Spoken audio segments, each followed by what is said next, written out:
நல்லது பண்றதுக்கு அரசியலுக்கு வாங்கடா, கொள்ளை அடிக்கிறது கொலை பண்றதுக்கு அரசியலுக்கு.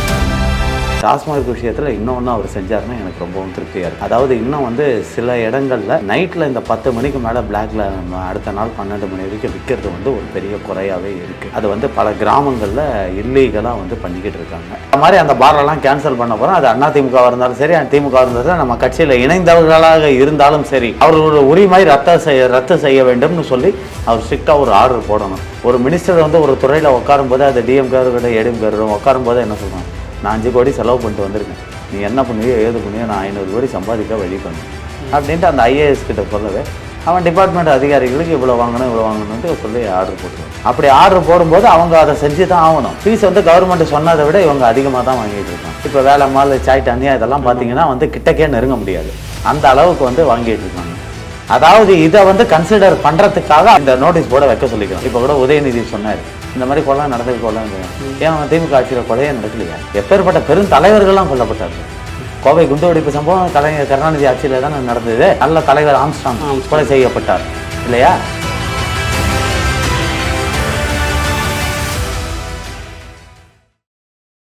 வணக்கம் சார். வணக்கம். எப்படி இருக்கீங்க? நல்லா இருக்கேன். தாவேக்கா ஆட்சி எப்படி போயிட்டுருக்கு உங்கள் பார்வையில்? அதாவது முதற்கண் தாவேக்கா தலைவரும் முதலமைச்சருமான விஜய் அவர்களுக்கு முதல்கண் என்னுடைய வணக்கத்தை தெரிவித்துக்கொண்டு, அவரோட ஆட்சி சிறப்பாக அமைய என்னுடைய வாழ்த்துக்களை முதல்ல தெரிவிச்சுக்கிறேன். அவர் உட்காந்த உடனே ஒரு நல்ல காரியத்தை நான் இது வரைக்கும் பேசினதை பற்றியெல்லாம் அவர் நிறையா பார்த்துருப்பாரான்னு தெரியாது, ஆனால் வந்து ஒரு பெரிய காரியத்தை அவர் செஞ்சுருக்கார். வந்த உடனே 717 டாஸ்மாக் கடைகளை மூட சொல்லியிருக்காரு. நான் இப்போ இருக்கிறது சேலமாக இருந்தாலும் அந்த சேலம் பஸ் ஸ்டாண்டுக்கு வாசலில் பொதுமக்கள் வந்து நடமாடுற இடத்துல பிராந்தி கடைகள் இருந்தது.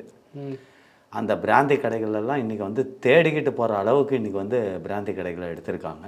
அதே மாதிரி வேலூரில் பார்த்திங்கன்னா பஸ் ஸ்டாண்டு என்ட்ரன்ஸ்லேயே இருந்தது. அந்த பஸ் ஸ்டாண்டு என்ட்ரன்ஸில் இருந்த கடைகளெல்லாம் அப்புறப்படுத்தியாச்சு. அதேமாதிரி கோயில், பள்ளிக்கூடங்கள் இது ஒரு பக்கத்தில் எந்த வித இதுவும் இருக்கக்கூடாதுன்ட்டு இப்போ குடிமகன்கள் வந்து 2 அடி எடுத்து வச்சா உடனே நமக்கு கடை இருக்குடான்னு போகிற காலம் போய் இப்போ அதை தேடி போகிற அளவுக்கு அவங்கள செஞ்சுருக்காரு. அதற்கு என்னுடைய வாழ்த்துக்கள். அதே மாதிரி இந்த டாஸ்மாக் விஷயத்தில் இன்னொன்று அவர் செஞ்சாருன்னா எனக்கு ரொம்பவும் திருப்தியாக இருக்கும். அதாவது இன்னும் வந்து சில இடங்களில் நைட்டில் இந்த 10 மணிக்கு மேலே பிளாக்ல அடுத்த நாள் 12 மணி வரைக்கும் விற்கிறது வந்து ஒரு பெரிய குறையாகவே இருக்குது.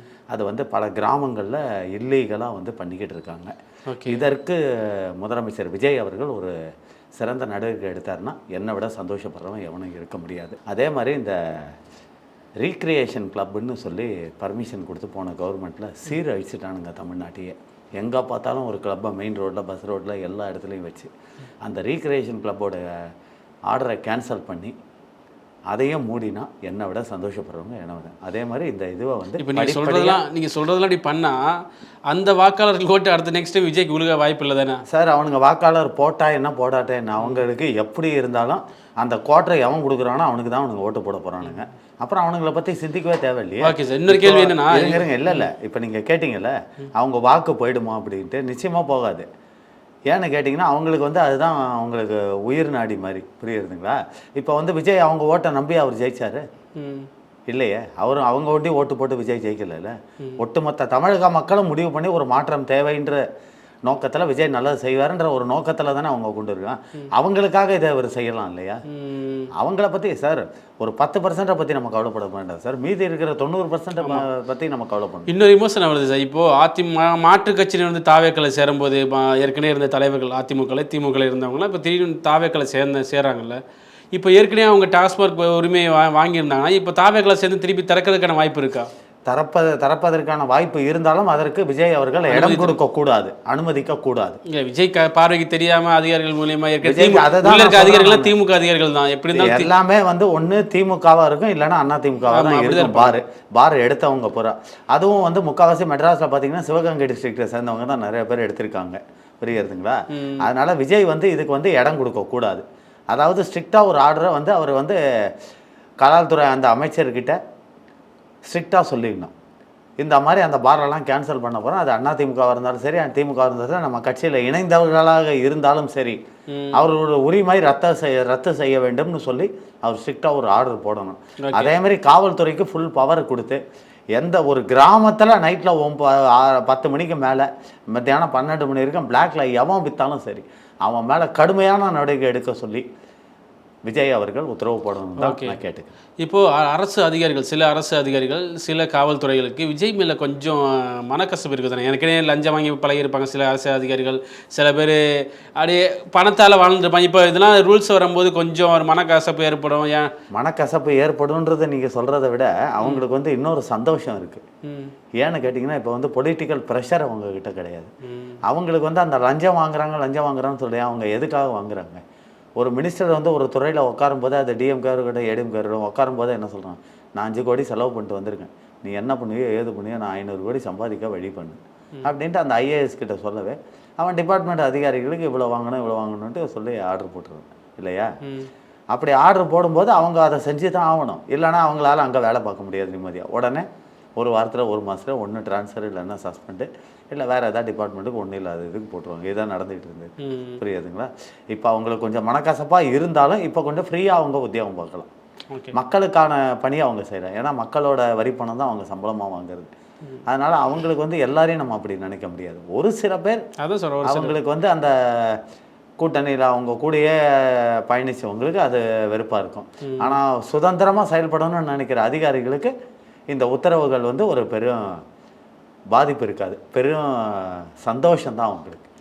இப்படிப்பட்ட ஒரு அரசாங்கம் நமக்கு வந்திருக்கு, நம்ம ஃப்ரீயாக வேலை பார்க்கலாம், மக்களுக்காக நம்ம மக்கள் கேட்டால் ரூல்ஸ் அண்ட் ரெகுலேஷன்ஸ் படி நம்ம என்ன வேணால் செய்யலான்றது அவங்களுக்கு ஒரு மன திருப்தியாக இருக்கும். ஓகே. இப்போது விஜயோட ஆட்சியில் வந்து அம்மா உணவகத்தை மறுசீரமைக்கணும் அப்படின்னு ஒரு திட்டம் வந்துச்சுல்ல, அது எப்படி பார்க்குறீங்க? அந்த திட்டங்கள் வரவேற்க அது வந்து நிச்சயமாக நான் வரவேற்கக்கூடியது. ஏன்னா வந்து ஏழை பாளையங்கள் பசி ஆறணும்னு சொல்லி டாக்டர் புரட்சி தலைவி அம்மா அவர்களால் கொண்டு வரப்பட்ட ஒரு சிறப்பான திட்டம் தான் அம்மா உணவகம். இதை பார்த்துட்டு தான் ஆந்திராவில் கேரளாவில் எல்லாத்துலேயும் வந்து செயல்படுத்தினாங்க அம்மா உணவு திட்டத்தை. அப்பேற்பட்ட பேர் வாங்கின ஒரு திட்டம் அது. அதை வந்து போன ஆட்சியில் பார்த்தீங்கன்னா அந்த பில்டிங்கை மாற்றுறேன், பில்டிங்கை சீர் செய்கிறேன்னு சொல்லி பல இடத்துல அம்மா உணவகங்கள் சரியாக செயல்படாது. அது மொத்தம் கிடையாது, அவர் இருக்கும்போது பார்த்தீங்கன்னா பாதி இடத்துல தண்ணி கூட வராது. அந்த அளவுக்கு வந்து அம்மா உணவகங்கள் சீர்கெட்டு போயிருந்து ஏனோ தானோன்ட்டு. ஆனால் இப்போ வந்து இவர் சீரமைக்க சொல்லி அந்த ஏழைகளுக்கு ஒரு சிறப்பான உணர்வை நீங்கள் கொடுக்கணும்னு சொல்லி அவர் உத்தரவிட்டதை நான் வரவேற்கிறேன். Okay sir.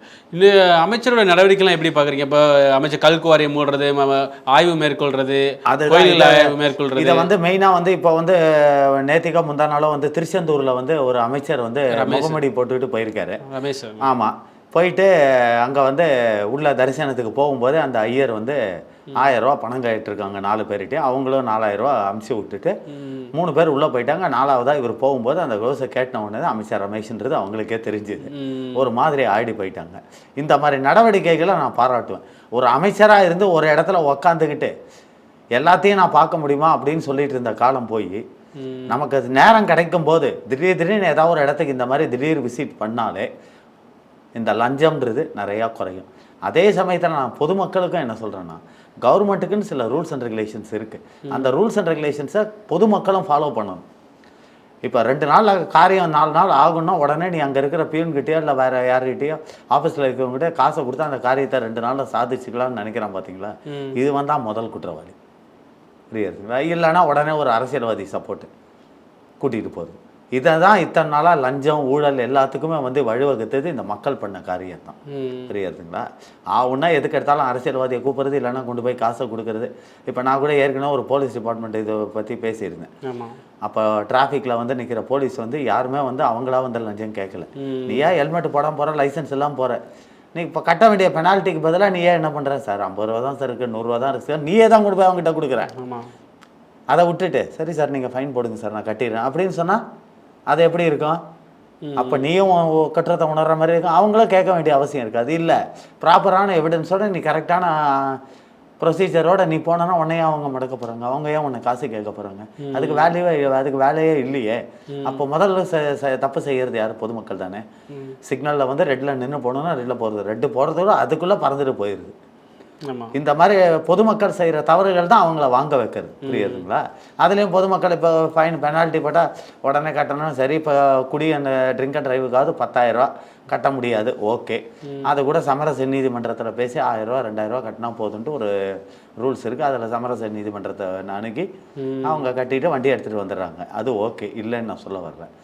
ஆனால் இந்த மாதிரி பொதுமக்கள் வந்து ஸ்ட்ரைட் ஃபார்வர்டாக போனால் அவங்க வந்து கை நீட்டுறதுக்கு வேலையே கிடையாது. கிடையாதுங்களா? ஓகே.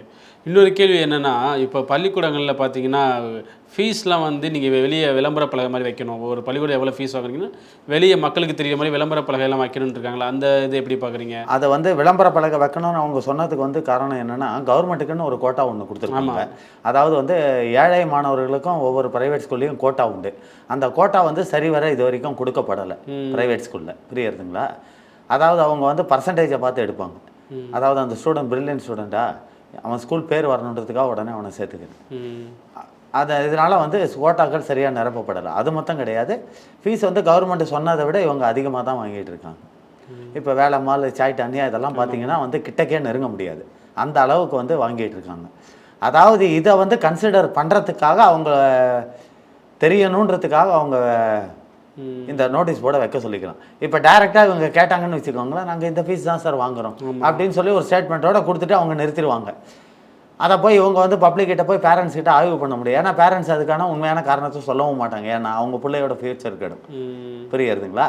அதனால் இதை போர்டை வந்து அவங்க பப்ளிக்காக இவங்க வச்சுட்டாங்கன்னா அதை பார்த்து அதுக்கான ஆர்டரை இவங்க கவர்மெண்ட் இஷ்யூ பண்ணுறதுக்கு சான்ஸ் இருக்குது. ஓகே. புரியுதுங்களா? ஆனால் அதோட ஆர்டர்ஸை இவங்க எடுத்து செக் பண்ணிவிடுவாங்க. எவ்வளோ ஃபீஸ் வாங்குறாங்க, எந்தெந்த கிளாஸுக்கு எவ்வளோ வாங்குறாங்கன்றத ஈஸியாக கவர்மெண்ட் வந்து கனெக்ட் பண்ணி எடுத்துடலாம். அது ஒன்றும் பெரிய விஷயம் இல்லை, எடுத்துருவாங்க. அதுக்காக மொத்தம் போர்டு வைக்க சொல்லலை. இது வந்து வச்சால் பொதுமக்களுக்கு தெரியணும். இதில் பொதுமக்களோட கருத்து என்ன, அதிகமாக ஃபீல் பண்ணுறாங்களா இல்லை கம்மியாக ஃபீல் பண்ணுறாங்களா, இந்த எஜுகேஷன் சிஸ்டம் நல்லா இருக்கா, இதெல்லாம் தெரியணுன்றதுக்காக தான் அவங்க போர்டு வைக்க சொல்கிறாங்க. இதனால ஒன்றும் தப்பு கிடையாது. அப்படி வச்சால் இவங்க வந்து அதை கொஞ்சம் கன்சிடர் பண்ணி தனியார் பள்ளிக்கூடங்கள்கிட்ட பேசி ஃபீஸுகளை கொஞ்சம் குறைச்சால் நல்லாயிருக்கும். Okay sir. இன்னொரு கேள்வி என்னென்னா, இப்போ என்னதான் நல்லது நான் பண்ணியிருந்தாலும் இப்போது இந்த சைடு பார்த்தீங்கன்னா திமுக வந்து இந்த ஒரு ஆட்சிக்கு வந்து ஒரு வாரத்தில் இவ்வளோ கொள்ளைகள் இவ்வளோ கஞ்சா கடத்தல் இப்படி குற்றச்சாட்டு உதயநிதி ஸ்டாலின்லாம் வைக்கிறாங்க. எங்கேயுமே இது வரைக்கும் இவர் வந்து ஆட்சிக்கு வந்து கஞ்சா கடத்தல்னு எதுவுமே வந்தது கிடையாது. 3 நாள் ஒரு 5-6 கொலைகள் நடந்திருக்கு. சும்மா இருக்கிறவங்களாம் வந்து கத்தியை எடுத்துகிட்டு வெட்டிக்கிட்டு தெரியுறான். அதுக்கெல்லாம் வந்து இது பண்ண முடியாது. இதுக்கு நான் என்ன சொல்ல வரேன்னா, விஜய் அவர்கள் ஒரு சீரியஸாக ஒரு ஆக்ஷன் எடுக்கணும். அதாவது வந்து ஒவ்வொரு ஸ்டேஷன்லேயும் வந்து A1 அக்யூஸ்ட், அதாவது அக்யூஸ்ட் நம்பர் 1 அப்படின்னு ஒரு ரெக்கார்டு இருக்கும். அந்த அக்யூஸ்ட் நம்பர் 1 முக்கியமான ஏரியாவில் முக்கியமான ரவுடிஸ், இந்த இல்லீகலில் ஈடுபடுறோம் யாராரு, அவங்கள முதல்ல அந்த ஏரியா டிஎஸ்பி எஸ்பி மூலமாக கூப்பிட்டு கொண்டு வந்து வார்னிங் பண்ணணும். ஸ்ட்ரிக்டான வார்னிங் கொடுக்கணும். இதுக்கு மேலேயே நீ வந்து இந்த ரவுடிசத்தில் ஈடுபட்டனா உன் மேலே ஏதாவது புகார் வந்தால் கடுமையான நடவடிக்கை எடுக்கப்படும். இப்போ வந்து உத்தரப்பிரதேசில் பார்த்தீங்கன்னா Yogi Adityanath is the chief minister of Uttar Pradesh. அவர் மேலே வந்து மனித உரிமை கமிஷன் போட்டிருக்கிற கேஸ் மொத்தம் எத்தனை தெரியுமா? 320 கேஸ் இருக்குது அவர் மேலே. எதுக்காகன்னு சொன்னீங்கன்னா, is takes and take the action இது என்கவுண்டர். இது வரைக்கும் நிறைய என்கவுண்டர் அங்கே ரவுடிஸ் மேலே நடந்திருக்கு. அதை வந்து மனித உரிமை கமிஷன் வன்மையாக கண்டிக்கிறார். அதுக்கு உத்தரப்பிரதேச முதலமைச்சர் என்ன சொல்லியிருக்காரு, எனக்கு ரவுடிகளை விட என் ஸ்டேட் பொதுமக்கள், எனக்கு ஓட்டு போடுற என் பொதுமக்கள் தான் எனக்கு முக்கியம். அவங்களோட சேஃப்டிக்காக நான் என்ன வேணாலும் செய்வேன். ஒருத்தனை போட்டால் 4 பேர் அடங்குவான்னா நான் அதை செய்வேன். நீ 320 கேஸ் இல்லை 3200 கேஸ் போட்டாலும் அதை பற்றி நான் கவலைப்படாது அப்படின்னு. அதே தான் ஜெயலலிதாவும் கொஞ்ச நாளில் செஞ்சது. உங்களுக்கே தெரியும், வீரமணி போன்ற நெல்லையில் ஒரு மிராஸ் சார், இவங்களெல்லாம் வந்து ரவுடிசம் பண்ணிட்டு இருந்தாங்க, என்கவுண்டர் போட்டு. அதுக்கப்புறம் தான் ஜெயலலிதா ஆட்சியில் அந்த ரவுடிசம்ன்றதை பயந்துக்கிட்டு இருந்தாங்க எல்லாருமே. புரியுதுங்களா? அதனால் ஒரு ஊர் நல்லா இருக்கணும்னா ஒருத்தனை தண்டிக்கிறதுல தப்பே கிடையாது. ஏன்னா அவனை பார்த்து மற்றவன் தூக்கக்கூடாது, அதுதான் மெயினாக. இப்போ என்ன விமர்சனம் சார், இப்போ குற்றங்கள் நடக்கிறது நார்மல் தான். ஒவ்வொரு தெருவுக்குள்ளே நடந்தால் அது காவல்துறையோ அரசோ பொறுப்பு கிடையாது. ஒரு வீட்டுக்குள்ளே நடந்தால் அது வந்து அது நடக்கிறதுக்கு உடனே நடவடிக்கை எடுக்கிறது தான் அரசோட பொறுப்பு. உடனே நடவடிக்கை எடுக்கணும். இப்போது திமுக என்ன சொல்கிறாங்கன்னா, குற்றம் நடந்துருச்சு, இது தாவேக்கா அரசு பொறுப்பு அப்படிங்கிறாங்களே. இப்போது அது சொல்கிறது விமர்சனம் நல்லா இருந்தாலும் இது அவங்க ஆட்சியில் வந்து இது மாதிரி இது குற்றங்கள் எதுவுமே நடைபெறாத மாதிரி இருந்த மாதிரி சொல்கிறாங்களே. அது அதாவது திமுகவை பொறுத்த வரைக்கும் ஒன்று வண்டி தெரிஞ்சுக்காங்க, தன் முதுகில் இருக்கிற அழுக்க அவனுக்கு பார்க்க மாட்டானுங்க, மற்றவன் முதுகில் இருக்கிற அழுக்க தான் அவனுக்கு பார்ப்பானுங்க. புரியுதுங்களா? அவன் மேலே நீங்கள் என்ன குற்றம் சொன்னாலும் அதை அவன் ஒத்துக்கவே மாட்டான். இப்போ அவங்க ஆட்சியில் தான் இந்த அண்ணா யூனிவர்சிட்டியில் நடந்தது ஒரு பெண்ணோட இது. அதுக்கு முதலமைச்சர் என்ன பேட்டி கொடுத்தாரு, யார் அந்த சாருன்றதை கண்டுபிடிக்க முடியல, ஏன்னா உள்ளே வந்து எந்த ஒரு கேமராவும் ஒர்க் பண்ணல அப்படின்ட்டு. நான் என்ன கேட்குறேன், உள்ளே இருக்கிற கேமரா ஒரு அண்ணா யூனிவர்சிட்டி அவ்வளோ பெரிய யூனிவர்சிட்டி, உள்ள கேமராவை ஒர்க் பண்ணலன்னு சொல்கிறதுக்கு வெக்கமா இல்லையா? அப்போ உள்ளே இருக்கிற அதிகாரிகள்லாம் என்ன பண்ணிக்கிட்டு இருக்காங்க? அந்த கேமரா ஒர்க் பண்ணதா இல்லையான்னு செக் பண்ணுறதுக்குன்னு அதுக்குன்ட்டு தனியாக ஆளுங்க இருப்பாங்கல்ல, அந்த அதிகாரிங்க என்ன பண்ண? அப்போ இவங்க கவர்மெண்ட் என்ன செயல்படுது? அதுலேயும் அந்த ஆடி காரில் வந்தது யாருன்னு கண்டுபிடிக்க முடியல, அந்த காரு உள்ள கேமரா ஒர்க் பண்ணால் கண்டுபிடிக்க முடியலன்றேன். நான் என்ன கேட்குறேன், அந்த அண்ணா யூனிவர்சிட்டி இருக்கிற ரோடு எந்த ரோடு? கவர்னர் மாளிகை உள்ள ரோடு. அந்த ரோட்லேருந்து ஸ்ட்ரைட்டாக போனீங்கன்னா அடையாறு போய் திருவான்மையூர் போகிற வரைக்கும் 2 சைடும் ரோட்டில் கேமரா உண்டு. அண்ணா யூனிவர்சிட்டிக்கு அந்த பேக் சைடில் அந்த பக்கம் கோட்டூர் போகிற ரோட்டில் போனீங்கன்னா அமைச்சர் துரைமுருகன் வீடு, அந்த சைடில் 2 சைடும் கேமரா இருக்குது. ஆடி காருன்றது எல்லாரும் வச்சுருக்க மாட்டாங்க, ஏதோ ஒரு 100க்கு ஒரு 5% வச்சுருந்தா பெரிய விஷயம். அந்த டேட்டில் அன்றைக்கி காலையிலேருந்து நைட்டுக்குள்ளே அந்த ரோட்டில் எத்தனை ஆடி கார் பாஸ் ஆகிருக்குன்றதை செக் பண்ணாலே ஈஸியாக அந்த பர்சனை பிடிக்கலாமா பிடிக்க முடியாதான்? பிடிக்கலாம். இது வரைக்கும் அதுக்கான இதுவை ஏன் இவங்க நடவடிக்கை எடுக்கல? ஸோ அதில் ஈடுபட்டது அவங்க சம்மந்தப்பட்டவர்கள். இப்போ கூட நேற்றுக்கு கூட வேலூரில் ஏதோ ஒரு ஊரில் திமுக கவுன்சிலர் வந்து சுங்குவாட் சத்திரம், கரெக்ட், சுங்குவாட் சத்திரத்தில் திமுக மாவட்ட கவுன்சிலர் அவங்க பொண்டாட்டி ஊராட்சி மன்ற தலைவி ஒரு சமூக ஆர்வலரை அருவாளை எடுத்து தலையில் வெட்டியிருக்காங்க. அவன் மணல் திருடுறது, அந்த மாதிரி அங்கே ஊராட்சி பணத்தை கொள்ளையடிக்கிறது, இதையெல்லாம் வந்து அவன் வெளியிட்டு எடுத்து கேள்வி கேட்டிருக்கான். அதுக்காக நடு ரோட்டில் அவங்க அடிகாட்டுகளை வச்சு தலையில் அருவாளால் வெட்டி அவனை இது இன்னைக்கு கூட பேப்பரில் போட்டிருக்கு.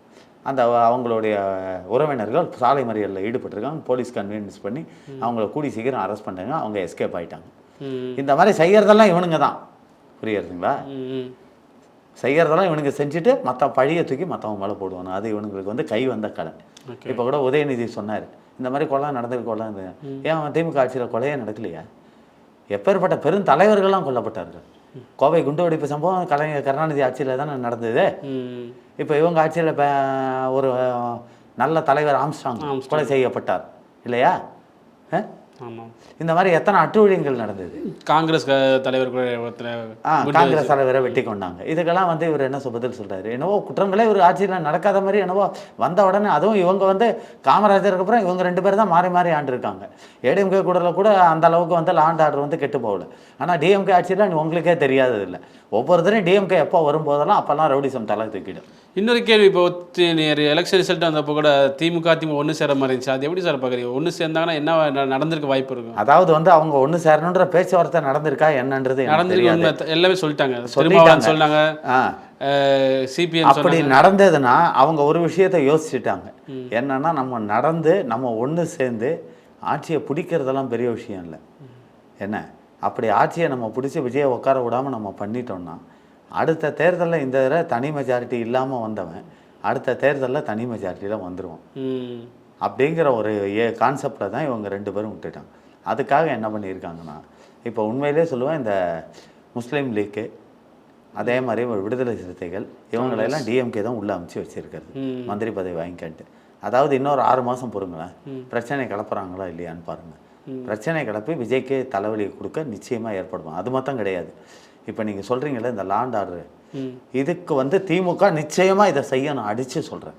அதாவது அவங்கக்கிட்ட இருக்கிற அந்த இல்லீகல் பர்சன்ஸை வச்சு ஒவ்வொரு ஏரியாவிலையும் நீங்கள் வன்முறையை தூண்டி விடுங்க, கலாட்டாவை பண்ணுங்க, அவனை நிம்மதியாக ஆட்சி செய்ய. ஆமாம், ரீசெண்டாக பார்த்தா எல்லா நிறைய போராட்டமாக நடந்துகிட்டே இருக்கு. இதுதான், இதை தூண்டி விடுறது தான் இவனுங்க வேலையே, புரியுதுங்களா? இல்லை, இப்போ சமீபத்தில் முதலமைச்சர் ஸ்டாலின் கூட ஒரு வார்த்தை சொன்னார், 6 மாதம் இந்த ஆட்சி நீடிக்குதான்னு பார்க்கலாம் அப்படின்னு. இப்போ கரூர் சம்பவத்தில் கூட அவர் அப்படி தான் சொன்னார், இந்த கரூர்லேருந்து தான் எங்கள் வெற்றி ஆரம்பம்னாரு. அதுக்கப்புறம் தான் அந்த கரூர் சம்பவம் 41 பேர் இறந்தது நடந்தது, புரியுதுங்களா? அவங்க சொல்கிற ஒவ்வொரு சொல்லியும் ஒரு பின்னாடி ஒரு செயல் இருக்கும். இப்போ குடும்பமாக கட்சிக்காரங்களாம் சேர்ந்து மைசூர் கிளம்பியிருக்காங்களே டூர். யார்? ஸ்டாலின், உதயநிதி ஸ்டாலின், அன்பில் மகேஷ், இந்த மாதிரி சபரீசன் எல்லாமே மைசூர் போயிருக்காங்க. அதாவது புள்ள அப்பா அம்மா எல்லாம் ஒன்றா கலந்துருக்காங்க. என்ன அங்கே பிளான் எதுவும் போடுவாங்களா, எப்படி ஆட்சியை கவிழ்க்கலாம்? இல்லை, அவங்க பிளான் போட்டு தான் போவாங்க. முதல்ல அவங்க பிளான் போடுறதுக்குன்னு ஒரு தனி டீம் இருக்குது அவங்களுக்கு. இவங்க சொல்கிறது ஒண்டி தான், இது பிளான் பண்ணுறதெல்லாம் ஒரு டீமு. அதே மாதிரி இந்த தமிழ் வசனம் எழுதி கொடுக்கறதுக்கு ஒரு டீமு, என்ன உண்மையை பொய்யாக்குறதுக்குன்னு ஒரு டீமு. இதுக்கெல்லாம் தனித்தனியாக சம்பளம் கொடுத்து திமுகவில் வச்சுருக்காங்க. போஸ்டர் ஓட்டுறதுக்குன்னு ஒரு டீமு, புரியுதுங்களா? அதனால் இப்போ விஜய் அவர்களுக்கு நான் என்ன சொல்ல வரேன்னா, இந்த மாதிரி இல்லீகல் ஆக்டிவிட்டீஸை தடுக்கணுன்னா, இந்த மாதிரி இப்போயே நீங்களே சொன்னீங்க, இந்த மாதிரி நிறையா போராட்டங்களை கிளப்பி விட்றாங்க, இது பண்ணுறாங்கட்டு. இது வெறும் ஆரம்பம் தான், இன்னும் நிறையா அவனுங்க செய்வானுங்க. அதாவது பதவிக்காகவும் பணத்துக்காகவும் எதையும் செய்யக்கூடியவர்கள் அவர்கள். அதனால் விஜய் அவர்கள் ரொம்பவும் கேர்ஃபுல்லாக இருந்து போலீஸ் துறைக்கு கடுமையான உத்தரவை போட்டு ஒவ்வொரு ஏரியாவிலையும் இருக்கிற அக்யூஸ், A1 அக்யூஸ், அது எந்த கட்சிக்காரனாக இருந்தாலும் சரி, தன் கட்சியை சேர்ந்தவராகவே இருந்தாலும் சரி, அவனை விடாத தூக்குன்னு சொல்லி திறமையான நடவடிக்கை எடுக்கணும். அப்போ தான் சட்டம் ஒழுங்கு பாதுகாக்கப்படும். Okay okay. இப்போ அதிமுக வந்து பல பேர் வந்து தாவேக்கா இணைகிறாங்கள, திமுகவில் போய் இணைகிறாங்க. இது அதிமுகவோட ஃபியூச்சர் எப்படி என்னவா இருக்கும்? அதிமுக கட்சியே அவ்வளோதான். அப்படின்லாம் ஃபியூச்சர்லாம் ஒன்றும் சொல்ல முடியாது சார், புரியாதுங்களா? இல்லை அதிமுகவுக்கு இந்த பாதி பேர் சொல்கிறாங்களே அதிமுக அவ்வளோதாங்க காலிங்க அப்படின்னு சொல்கிறாங்களே. அதெல்லாம் சொல்கிறவங்க சொல்லலாம், புரியாதுங்களா? இன்றைக்கும் அதில் உண்மையாக இருக்கிற தொண்டர்கள் இன்னும் உண்மையாக இருக்காங்க. இப்போ எஸ்பி வேலுமணி, சிவி சண்முகம் போன்றவர்கள்லாம் வந்து எடப்பாடிக்கு எதிர்ப்பு தெரிவித்தாங்க. ஆனால் இதனால் அவங்க மாவட்டத்தில், கோவை மாவட்டத்தில் அதனால் தொண்டர்கள்லாம் வந்து எடப்பாடி பக்கம் இல்லாமல் வேலுமணி பக்கமாக மொத்தமாக நின்னாங்க கிடையாது. அங்கேயே எதிர்ப்பு. என்னதான் எடப்பாடிக்கு ஒரு பயம் இருக்கும்ல, ஒன்று சேர்ந்தாலும் இவங்க எப்போ என்ன பண்ணுவாங்கன்னு தெரியாதுன்னு ஒரு பயம் இருக்கும்ல. யாருக்கு? எடப்பாடிக்கு. யார் கூட சேர்ந்து? எஸ்பி வேலுமணி, சிவி சண்முகம் ஒன்று சேர்ந்தா கூட நெக்ஸ்ட் அடுத்ததுல இவங்க என்ன அதுக்கு வந்து எடப்பாடி வந்து இடம் கொடுக்க மாட்டார், புரியுதுங்களா? அவர் வந்து இப்போ ஜெயலலிதா மாதிரி வந்து ஸ்ட்ரிக்டான ஆக்ஷன் எடுக்க ஆரம்பிச்சிட்டாரு. அதாவது எஸ்பி வேலுமணி, சிவி சண்முகம், விஜயபாஸ்கர் இவங்கெல்லாம் பிரிஞ்ச உடனே பாருங்கள், அடுத்த நாளே அந்த மாவட்டத்துக்கான மாவட்ட செயலாளர் பதவியில் ஒவ்வொரு ஆளை போட்டார், புரியுதுங்களா? இதுலேயே இவங்களுக்கு தான் பயம் வந்துருச்சு. இப்போ வந்து சட்டமன்றத்தில் ஒரு மனு கொடுத்தார்ல, அவங்களுடைய பதவியை பறிக்கணும்னு சொல்லி. சட்டப்படி அதான் உண்மை. இந்த கட்சியில் இங்கே ஜெயிச்சுட்டு அவங்க அந்த பக்கம் போனாங்கன்னா அவங்க சட்டமன்ற பதவி பறிக்கப்படும். அதுவும் ஜேசிடி பிரபாகர் அவர், யார் சபாநாயகராக உட்காந்துருக்கிறவர், எம்ஜிஆர் காலத்து ஆள், அவருக்கு தெரியாத சட்டம் கிடையாது, புரியுதுங்களா? அதனால் தன் பதவி பறி போயிடும், நம்ம இருக்கிற எம்எல்ஏ பதவி நம்ம இழந்துட்டு நிற்கணும் அப்படிங்கிறதுனால தான் வேலுமணியிலேருந்து எல்லாம் போயிட்டார். இப்போ சிவி சண்முகம் முண்டி தனியாக நிற்கிறார், விஜயபாஸ்கரும் தனியாக நிற்கிறார். இப்போ நேற்று கூட விஜயபாஸ்கர் சொல்லியிருக்கார், நான் தான் அன்றைக்கே சொல்லிட்டேனே, புரட்சிய தலைவி அம்மா அவர்களால், புரட்சிய தலைவர் அவர்களால் வளர்க்கப்பட்ட இந்த கட்சி, அந்த கட்சியின் உண்மை தொண்டர்கள் யாருமே போக மாட்டாங்கன்ட்டு. இல்லை அப்போ அவரும் வந்து இன்னொரு பேச்சு என்ன பேச விஜயபாஸ்கர் திமுக இணைய போகிறாரு அப்படின்லாம், அதெல்லாம் சும்மா சொல்கிறதெல்லாம் அப்படி சொல்லலாம்.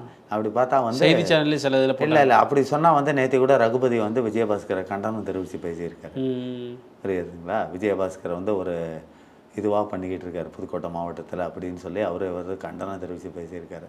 திமுகவில் அவர் போய் இருந்தாருன்னா இவருக்கு வந்து மரியாதையும் இருக்காது, அவரோட பேரும் இருக்காது. என்ன காரணம் கேட்டீங்கன்னா ஓபிஎஸ் மாதிரி ஆயிடுவார். ஏன்னா ரகுபதி அங்கே இருக்கிறதுனால. ஏற்கனவே ரகுபதிக்கும் திருநாவுக்கரசுக்கும் மாவட்ட செயலாளர் பதவியில் சண்டை வந்து தான் அறந்தாங்கி திருநாவுக்கரசு ஏடிஎம்கே விட்டு போனது. அப்போ ரகுபதி என்ன பண்ணிட்டான், தன் சொத்தை காப்பாற்றிக்கிறதுக்காக டிஎம்கேக்கு போயிட்டார். அப்போ தான் நியமிக்கப்பட்டவர் தான் விஜயபாஸ்கர், புரியுதுங்களா? அதனால் இது வந்து பேசி அவங்க இன்னொரு இதை வீரமணி வந்த மாதிரி இவங்கெல்லாம் வந்துடுவாங்க, தங்கமணி இவங்கெல்லாம் வந்த மாதிரி இவங்களும் வந்துடுவாங்க. என்ன அவங்களுக்கு ஒரே ஒரு கோவம்னா வந்து, அதாவது வந்து அனைத்து இந்திய அண்ணா திராவிட முன்னேற்ற கழகம் எடப்பாடி தலைமையில் வந்ததுக்கப்புறம் வந்து ஒரு வெற்றியை கூட பெறலையே, இன்னும் போயிட்டு இருக்கு அப்படிங்கிற ஒரு எண்ணம். ஆனால் இந்த தேர்தலை வந்து அவங்க வந்து ஒரு தோல்வியாக நினைக்கக்கூடாது. ஏன் சொல்கிறேன்னா, இது வந்து தமிழ்நாடு இல்லை உலகமே வியந்து பார்க்குது, இந்த தேர்தலை வியந்து பார்த்துது. ஏன் சொல்கிறேன்னா, யாருமே வந்து நினச்சி கூட பார்க்கல. உங்களை மாதிரி மீடியாக்காரங்களும் சரி, என்ன மாதிரி பேச்சாளர்களும் சரி இதை நினச்சி கூட பார்க்கல. நான் கூட உங்ககிட்ட என்ன சொன்னேன், அதிமுக ஆட்சியை பிடிக்கும்னு. ஆனால் தாவேக்கா வந்து நிச்சயமாக ஓட்டை பிரிப்பார்கள் தான் நான் சொன்னேன், புரியுதுங்களா? நேற்று கூட தமிழிசை பேசியிருக்கு என்னான்ட்டு, இந்த மாதிரி இன்ஸ்டாகிராம் இந்த மாதிரி இதிலலாம் ஃபுல்லாக வந்து சின்ன பசங்களை கவர் பண்ணி தாவேக்கா ஓட்டு வாங்கியிருக்கு. அங்கங்கே எல்லா இடத்துலையும் விஜய்னு, அதாவது அந்த விஜய்ன்ற ஒரு முகம், சினிமா துறையில் ஒரு விஜய்ன்றது ஒரு ஃபேமஸான ஒரு நபர் தேர்தலில் நமக்காக களம் காண்கிறார், அவரை வெற்றி பெற செய்து பார்ப்போமே அப்படிங்கிற ஒரு இதில் மக்கள் வந்து ஒரு கான்செப்டில் போட்டிருக்கு.